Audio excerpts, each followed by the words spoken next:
Terima kasih Tuhan. Beri hati kami bersyukur selalu karena rencana-Mu indah dalam hidup kami. Terima kasih Tuhan untuk malam hari ini. Kami bersyukur, kami boleh memuji, memuliakan Engkau di dalam mezbah ini lagi Tuhan. Bukanlah karena kuat dan gagah kami Tuhan, tapi karena kasih setia Tuhan dalam hidup kami. Kasih anugerah-Mu yang sangat luar biasa dalam hidup kami. Mari Tuhan urapi hamba-Mu, urapi kami semua yang boleh bergabung pada malam hari ini di live ini Tuhan Yesus. Yang sakit sudah ada pemulihan, kesembuhan di dalam nama Yesus. Punya beban pergumulan apapun, ada jalan keluar bersama dengan Tuhan.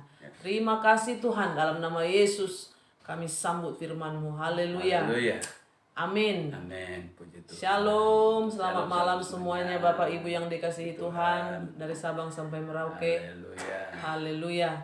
Daripada saya sebutkan satu-satu dari Sabang sampai Merauke. Jadi Sabang dan Merauke. Haleluya. Kita buka Matius 8. Matius 8, ya mungkin ini sudah sering kita dengar, tapi pasti malam ini ada yang spesial lagi saudara. Matius 8, 23 sampai 27. Matius 8 ayat 23 sampai 27. Angin ribut diredakan. Ya, kita akan baca bersama-sama.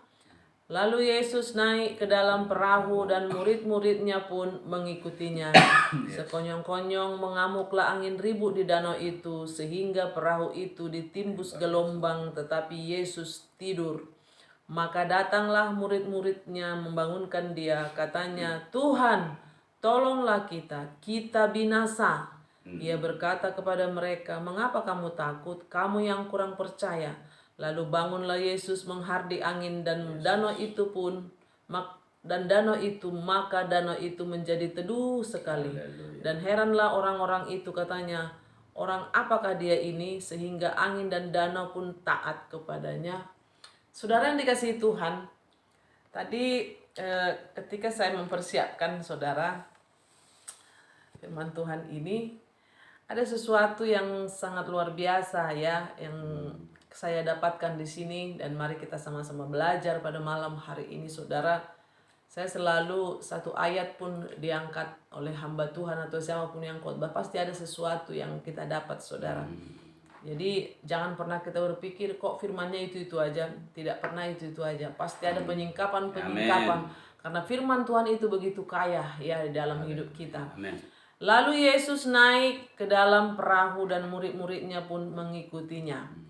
Di sini kita melihat saudara, yang duluan naik ke perahu siapa? Yesus ya. Lalu Yesus naik ke dalam perahu dan murid-muridnya pun mengikutinya. Saya berpikir ketika saya lihat, seharusnya bikinlah perahu itu adalah dalam kehidupan rumah tangga kita ya. Yesus naik atau bahtera rumah tangga kita, bahtera keluarga kita ya. Lalu Yesus naik ke dalam perahu ya, dan murid-muridnya pun mengikutinya. Sampai di situ dulu. Yang duluan naik ke perahu Yesus. Berarti sebenarnya kalau Yesus sudah ada di dalam keluarga, di dalam rumah tangga, di dalam segala kehidupan kita saudara, seharusnya kita sudah tahu apa yang kita lakukan. Dan murid-muridnya pun mengikutinya. Saya berpikir luar biasa. Jadi bukan di situ murid-muridnya, ada juga murid-muridnya di versi yang lain pergi mereka berlayar. Nanti Tuhan datang yang berjalan di atas air.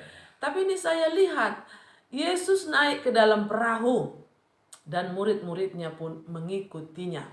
Nah, versi yang lain saya dapat seperti ini. Kalau Yesus sudah ada dalam kita, apakah masih ada gelombang kehidupan ini?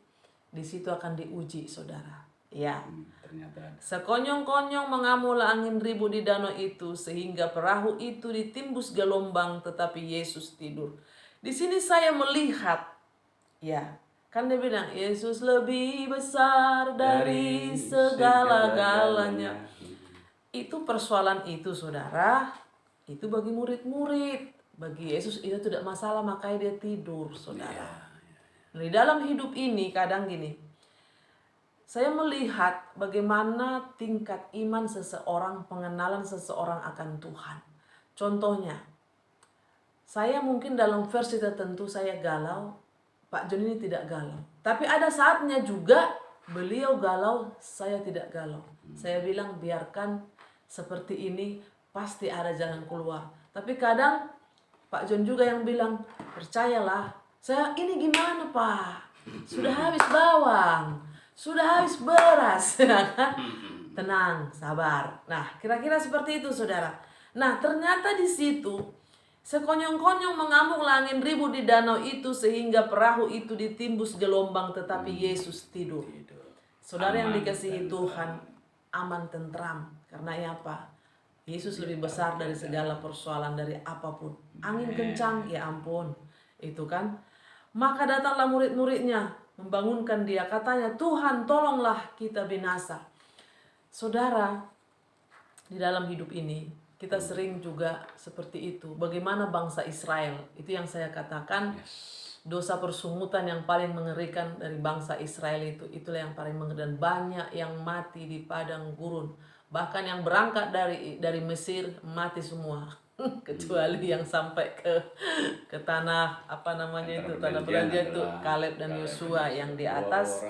Iya. Di sini kita melihat saudara, memang inilah yang terjadi. Kita sudah tahu Yesus naik ke dalam perahu. Situ kita melihat benar-benar Yesus sudah ada di dalam perahu itu. Yesus sudah ada di dalam kehidupan kita. Karena di situ murid-muridnya pun mengikutinya. Ya, sesudah Yesus naik, mereka naik, saudara. Situ kita melihat.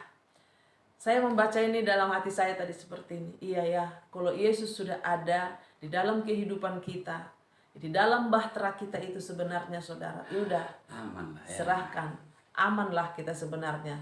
Tapi di situ ada ujian yang sangat luar biasa. Sekonyong-konyong mengamuklah angin ribut. Disitulah teruji Bapak Ibu keimanan seseorang. Diuji. Iya, ketika corona 2 tahun ini. Haleluya. Digoncang dan digoncang saudara. Saya dengar-dengar, bukan karena corona juga banyak orang mati, tapi karena ketakutan. Iya. Ya, di situ saudara. Di situ mereka saudara sekonyong-konyong mengamuklah angin ribut di danau itu sehingga perahu itu ditimbus gelombang, tetapi Yesus tidur. Ada suatu sepertinya kontroversi. Kenapa sih Yesus ini tidur? Tahu nggak sih permasalahan kita ini, kita udah mau tenggelam gitu. Tapi disitulah saudara kita melihat. Maka datanglah murid-muridnya membangunkan dia. Katanya, Tuhan tolong kita binasa. Satu sisi saya melihat di sini, saudara, mungkin nanti versinya beliau lain lagi. Makanya firman Tuhan ini sangat kaya. Amin. Kalau Yesus ada dalam kita, apakah kita binasa? No. Tapi dikatakan di sini, maka datanglah murid-muridnya membangunkan dia. Karena mereka tidak mengenal Yesus, padahal Yesus sudah ada di dalam. Dia tidak mengenal, mereka tidak mengenal secara pribadi. Demikian juga ketika kita teriak-teriak, ketika kita heboh. Di awal-awal pandemi saya melihat, wah habis apa katanya, borong sana borong sini. Saya saudara karena memang situasi juga pas-pasan, ya udah 5 liter aja cukup gitu kan. Bu, begini. Saya bilang tenang. Karena saya berpikir gini, kita nggak tahu sebentar lagi kita berangkatnya ya sudah. Jadi waktu itu memang masa-masa itu saudara sangat-sangat, ternyata kita ada 2 tahun ini lewat juga. 2 tahun ini kita melihat, besok nggak kebetulan tanggal 15 Maret ya. Iya. 2 tahun ya. Ya. Tahun. Saya ingatnya tanggal 15. Nggak tahu Bapak Ibu ingatnya apakah hitungnya dari Desember, saya nggak tahu. Tapi yang saya hitung tanggal 15, saudara. Karena kita setelah selesai ibadah terakhir. Iya. Ternyata saudara 2 tahun kita bisa melewati. Kalau bukan Tuhan, matikan mas. Kalau bukan Tuhan Bapak Ibu, kita tidak bisa. Ya, mohon maaf ada iklan lagi. Yang kedua, kita bersyukur pada malam hari ini saudara. Ini juga suatu hal yang apa saya bilangnya? Ya, ada sesuatu saudara. Dari tadi baru kali ini kita live kurang lebih 10 bulan, baru kali ini ada aja. Iya. Jadi kita bersyukur saja pada malam hari ini saudara. Berterima kasih kepada Tuhan bahwa Tuhan itu luar biasa menyertai kita. Nah, di saat mereka seperti itu saudara, Yesus sudah ada di perahu, tapi Tuhan tolong kita binasa. Saudara, di situ kita melihat suatu hal yang sangat luar biasa. Pertolongan Tuhan begitu ajaib dalam hidup kita. Makanya pada malam hari ini Bapak Ibu, sangat luar biasa pertolongan Tuhan dalam hidup kita.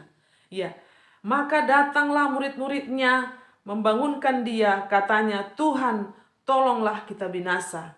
Ia berkata kepada mereka, mengapa kamu takut, kamu yang kurang percaya? Benar saudara, karena mereka tidak percaya, kurang percaya, Bapak Ibu. Demikian juga hidup kita. Kenapa? Kalau Yesus, kita sudah terima Yesus katanya. Sekarang kemarin ketika terjadi persoalan masalah corona, saya lihat anak Tuhan juga ikut galau, saudara. Ya, apalagi udah biasa zona nyaman. Cabut. Ya, apalagi sudah biasa zona nyaman, saudara. Padahal semua bicara pelayanan. Pelayanan luar biasa. Tapi ketika terjadi, saudara, makanya saya katakan, mungkin itu yang saya katakan. Nah, sekarang ini apa yang terjadi? Mungkin diantara kita juga ada yang lagi galau memikirkan tentang bagaimana ini. Haleluya. Sebentar lagi sudah mau kenaikan kelas. Sebentar lagi sudah mau kenaikan kelas, apa semua ini. Saudara, padahal dari dulu sekarang sampai ke depan juga kita percaya. Ya kan, status kita sebagai anak Tuhan ini kan luar biasa sebenarnya. Ya, sangat luar biasa. Ia berkata kepada mereka, mengapa kamu takut, kamu yang kurang percaya? Lalu bangunlah Yesus menghardik angin dan danau itu pun, maka danau itu menjadi teduh sekali. Saudara, dan heranlah orang-orang itu, katanya, orang apakah dia ini sehingga angin dan danau pun taat kepadanya? Berarti mereka belum mengenal Tuhan. Nah, dalam hidup ini Bapak Ibu, di dalam perjalanan hidup kita, sekian tahun kita mengiring Tuhan, melayani Tuhan, bahkan mungkin hamba Tuhan, gembala. Saya jujur, kita gembala ada juga saya, tapi di situ kita kadang ditegur, diingatkan. Sekian lama aku menuntun engkau, kata Tuhan. Sekian lama aku menuntun perjalananmu seperti bangsa Israel ketika keluar dari Mesir, Bapak Ibu. Tuhan menolong. Ya, ketika air pahit dilemparkan sepotong kayu manis. Ketika tidak ada minum, teriak-teriak. Saudara, begitu. Padahal ada tiang awan dan tiang api. Dan di sini kita melihat, kita juga kadang tidak jauh-jauh dari sini. Tapi pada malam hari ini, saya jujur ketika tadi saya membacanya, saya diingatkan lagi, direfresh kembali. Jangan kita pernah takut. Ya, jangan kita pernah galau lagi tentang hidup ini. Saudara, apapun yang terjadi seperti pujian, apapun yang terjadi sebenarnya Tuhan itu lebih tahu apa yang kita rindukan. Ya, masalahnya manusia itu banyak punya mau-mau, banyak keinginan. Saudara, kita kalau meminta apa yang kita butuhkan pasti Tuhan kasih. Amen. Ya, makanya saya katakan kemarin ada di Yesaya itu minuman, makan roti dan minum serba sedikit. Ya. Saudara, memang ada kalanya penting seperti itu supaya tiap hari kita berseru kepada nama Tuhan. Ya. Tapi mungkin itu beda ini dengan ini, saudara. Di sini kita melihat, saya berpikir, saya tadi berdoa, Tuhan sangat luar biasa firman Tuhan ini, sangat dahsyat gitu ya. Sudah sekian tahun Tuhan menolong kita, sekian mulai dari kita lahir, kita ada sampai saat ini. Kita mengucap syukur kepada Tuhan pada malam hari ini ya. Mengapa kamu takut, kamu yang kurang percaya? Lalu bangunlah Yesus menghardik angin dan danau itu pun, maka danau itu menjadi teduh sekali. Karena apa? Itu yang saya katakan tadi. Yesus lebih besar dari segala persoalan, dari angin, badai, apapun itu. Yesus lebih besar. Ingat di ayat 23. Lalu Yesus naik ke dalam perahu dan murid-muridnya pun mengikutinya. Bapak Ibu yang dikasihi Tuhan, ini yang biasa saya bagikan pada malam hari ini di ayat 7. Dan heranlah orang-orang itu, katanya, orang apakah dia ini? Sangat mengerikan, saudara. Di dalam segala pergumulan hidup kita, mereka katakan, sehingga angin dan danau pun taat kepadanya. Orang seisi dunia ini adalah ciptaannya, saudara. Makanya kadang kita berpikir begitu sempit. Biarlah dengan firman Tuhan ini kita direfresh kembali, kita dikuatkan kembali. Jika Yesus ada dalam kita, kita percaya segala sesuatu bisa ada solusi. Atau di versi yang lain juga saya melihat bagus ketika mereka datang kepada Tuhan. Ketika mereka melihat Yesus tidur. Jadi sangat kaya firman Tuhan pada malam hari ini. Mungkin bisa ditambahkan? Iya, oke, iya, terima kasih. Tentunya untuk Wida yang sudah boleh menyampaikan ini, kita harusnya paham bahwa di sini berkaitan dengan masalah bahtera hidup. Ini kalau bicara naik ke perahu, ini bicara juga bahtera. Artinya dalam satu perahu itu mereka otomatis satu keluarga ya. Orang-orang yang percaya dalam hal ini, orang pengikut-pengikut Tuhan dalam hari ini. Tetapi kembali lagi bahwa yang bersama dengan mereka tidak kenal. Justru itu yang menjadi satu problem bagi mereka, karena yang naik di perahu itu yang seharusnya mereka harusnya kenal, tetapi ternyata mereka tidak kenal siapa Yesus yang sesungguhnya. Dalam hal berkaitan dengan masalah yang dihadapi orang yang ada di dalam perahu itu, murid-murid yang ada dalam perahu itu, mereka tidak memiliki satu keyakinan bahwa Yesus ini adalah manusia yang dahsyat seharusnya gitu ya. Tetapi kembali lagi Yesus ini mereka tidak kenal sebagai Tuhan sebenarnya. Kalau mereka tahu ya, paling tidak kalau orang dalam dunia, kalau ada yang yang diagungkan gitu, kira-kira gitu, mereka akan hormati.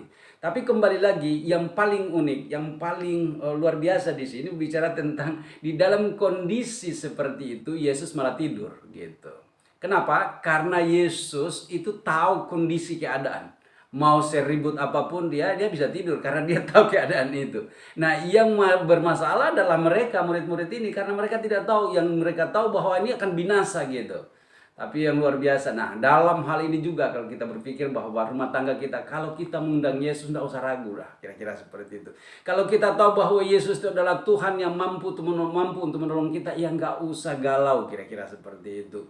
Seperti kondisi tadi sudah digambarkan bahwa kondisi pandemik ini ya diizinkan Tuhan. Seperti ini juga diizinkan Tuhan terjadi, digoncang dulu di dalam perahu dengan angin topan, kira-kira seperti itu ya.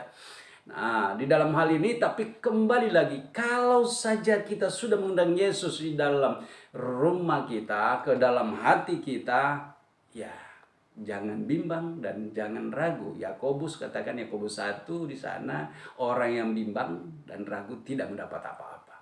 Jadi kalaupun ada masalah, ya toh kan juga akhirnya terlewatkan juga. Suasana pandemi ini, kita lihat, 2 tahun ini bukan tidak masalah besar, tapi kembali lagi ya kita bersyukur karena kita memiliki Allah yang kita yakini dia adalah Allah yang menolong kita. Mazmur 91 di sana, bahwa dia adalah Allah yang menolong kita, maka akhirnya 2 tahun ini terlewatkan.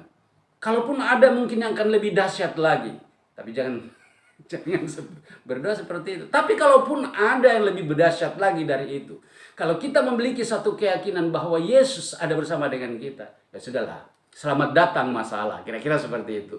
Sehingga akhirnya banyak orang yang akhirnya berdoa, jauhkan kami dari masalah ini. Tuhan katakan enggak, masalahnya harus kamu hadapi. Dengan cara bagaimana? Ya kau harus percaya kepada Tuhan yang sanggup untuk menolongmu, kira-kira gitu ya. Makanya dikatakan dalam Yeremia 29 ayat yang ke-12, apabila engkau datang berseru dan berdoa kepadaku, aku akan dengarkan engkau. Dalam hal inilah kita harus yakin percaya, kalau memang kita percaya Yesus adalah Tuhan dan Juru Selamat kita. Dia adalah Allah yang akan menolong kita, yang mampu untuk menolong kita menyelesaikan semua persoalan. Ya kenapa kita takut? Akhirnya tadi yang dikatakan, banyak di dalam masa pandemi ini bukan mati karena virus COVID, tetapi mati karena ketakutan. Nah, oleh sebab itu Bapak Ibu, puji Tuhan 2 tahun boleh terlewatkan di tanggal 15 hari ini. Besok ya, tanggal 15, 2 tahun persis menurut perkiraan kami, karena kami tahu persis waktu itu. Dan kita boleh melewati dengan yang bersyukurnya bahwa semuanya baik-baik saja. Jemaat semua baik-baik saja. Apakah ada yang tidak makan? Tentu semua tetap makan. Buktinya sampai saat ini jemaat tetap ada. Dan harapan kami kepada semua orang yang percaya, demikianlah kira-kira pengharapan kita kepada Tuhan, bahwa dia mampu untuk menolong kita, karena dia adalah Allah yang bukan tidak tahu semua persoalan ini, Allah yang memang tahu semuanya, tapi Tuhan izinkan supaya kita diuji dari sisi keimanan kita. Yakobus 1 ayatnya yang ke-13, 14, 15 di sana. Nah, puji Tuhan kalau kita boleh melewati semua ini dan kita melihat bahwa ini adalah ujian buat kita, dan kemudian kita tetap memiliki satu keyakinan bahwa Tuhan di pihak kita. Ya, maka kita akan dapat melewati semua persoalan yang ada dengan penuh ucapan syukur dan tetap percaya dan yakin bahwa Tuhan ada di pihak kita, dan Tuhan pastinya yang akan menolong kita dan memberkati kita. Amin. Tuhan memberkati. Saya kira demikian dari saya. Iya, puji Tuhan, tetap yakin separah apa juga gelombang kehidupan kita, Ya. Yesus tetap menolong kita. Amin. Selama kita juga berseru kepada Dia. Ya, mereka berseru, katanya, Tuhan tolonglah. Ya, kita percaya kita tidak akan binasa selama kita berseru kepada Dia. Ya. Tetaplah, ya, pasti yakin dan percaya kita bisa melewati 2 tahun ini. Ke depan juga kita akan mampu melewati bersama dengan Tuhan. Terima kasih, Tuhan Yesus memberkati. Kita berdoa. Terima kasih Tuhan untuk malam hari ini. Firman-Mu mengingatkan kami, menegur kami Tuhan Yesus, bahwa kami harus yakin.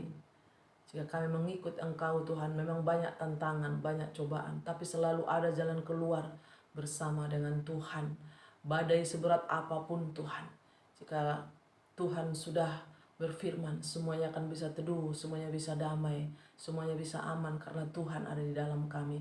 Terima kasih Tuhan, kami responi firman-Mu pada malam hari ini. Berikan kami hikmat untuk kami boleh memahami, boleh mengerti akan firman-Mu. Terima kasih, dalam nama Yesus kami sudah berdoa mengucap syukur. Haleluya. Haleluya. Amin. Amin.